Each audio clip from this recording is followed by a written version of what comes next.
And we have returned. You're listening to CSE Talk Radio. Excuse me, I had a little, a little stuck in my throat. I want to explain to you what Representative Duncan Hunter and his wife did. The purchases they made, and the scheme took place between 2009 and 2016, according to the Justice Department. Hunter is a 41-year-old Republican, and he took office in 2009. The purchases included family vacations to Italy, Hawaii, Phoenix, Arizona, Boise, Idaho, school tuition, dental work, theater tickets, and domestic and international travel for almost a dozen relatives. It says the Department of Justice in their statement. Hunter and his wife, Margaret Hunter, mischaracterized to the expenses in Federal Election Commission filings that the government's indictment said they listed a personal expenses as campaign travel. Yeah, they needed to campaign in Italy and Hawaii. Well, Hawaii, I could see, but he's California representative. So it was a campaign travel, dinner with volunteers and contributors, toy drives, teachers, parents, and supporter events, gift cards, and gift basket items. Now, this is not living above reproach. It goes on to say the indictment alleges that the Congressman Hunter and his wife repeatedly dipped into campaign coffers as they were personal bank accounts and falsified the FEC campaign finance reports to cover their tracks. And this is one I think is just very special statement here by those who indicted them. Elected representatives should jealously guard the public's trust. That is true. Not abuse their positions for personal gain. Today's indictment is a reminder that no one is above the law. And I'm going to add, unless you're the Clintons.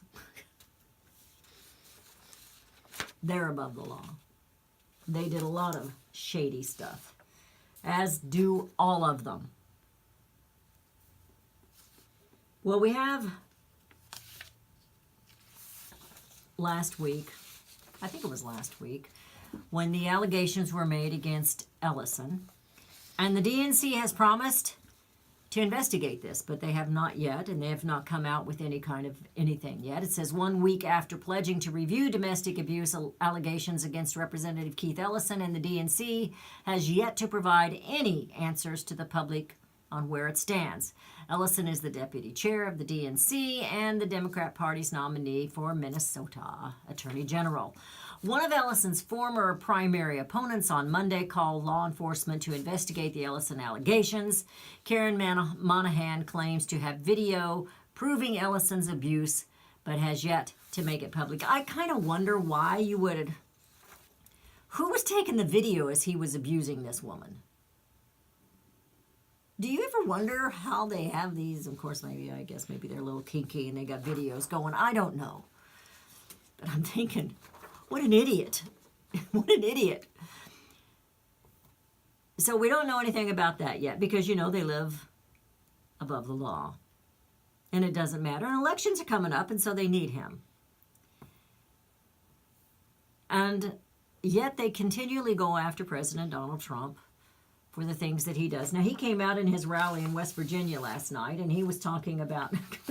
His tweet this morning on Cohen was really funny. I don't know if any of you saw that. He said he strongly did not recommend you use Cohen if you needed a good lawyer. Cohen has changed his story several times. We don't know if the one he's telling us now is the truth or not, but he has changed his story several times. But none of these guys have any integrity. Have you noticed that? It doesn't matter if they're Republican or Democrat. They have no integrity. But Donald Trump has several women, and if you remember during his campaign, of course, the ugly old video came out of his horrible words and expressions towards females. But he has been in the past, and even in the now, where he does not hesitate to put women in positions of leadership. And these women have come out to say that, he always said on the campaign trail, I'm not a feminist because I believe everyone should have a fair chance. Everyone. So he apparently, according to him, he doesn't look at them as whether they're male or female, but whether they can fit the job. And of course, he's put several women in high places, and Gina Haspel is one of them, Sarah Huckabee Sanders, Nikki Haley, who's done a fantastic job, and I was not 100% on Nikki Haley's side until she started getting into the UN, and I thought she's done a pretty good job there. And of course, there's Kellyanne Conway. I kind of wonder, will Kellyanne Conway, and Mercedes Schlapp too, I'm kind of wondering, will she lead the next campaign when he campaign starts on the 2020 trail? Donald Trump had a rally last night in West Virginia, and he was talking about the coal. And we will have Daniel Turner back on. He'll visit with us on Friday again, and we'll have him back on. And I have an article about some of the restrictions that they're going to be raising so that the coal miners go back to work. And the coal industry is going back into business, and I'm not sure how thriving they are just yet, but they're going back into business, opening some of these coal plants back up. But he also talked about the fake news. But this time he said, I'd rather have fake CNN news than to silence those who disagree. And he was basically going after the social media side, where we know that Twitter and Facebook have been known to silence certain ones. And of course, the latest one is Alex Jones that they've been talking about. It could be anybody. If they pick on them, it could be anybody next. But these are social media, and it's a privately owned place. And I think, if you're going to be in that position, if you're going to use these entities, you're going to have to suffer their consequences. I'm not for what they're doing. I'm against it. But I'm thinking, why would we trust them? When I'm on the air, I'm just giving you my opinions. I tell you my opinions. I give you the news, then I give you my opinion on it. I don't have a consultant. I'm my own consultant.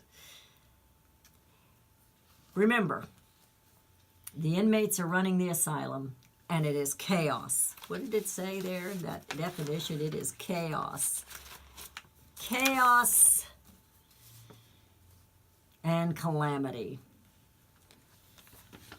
There's only one group of people that can truly drain the swamp. There's only one group of people that can turn this wagon around and get us back on the road to God and Constitution, and to bring America home.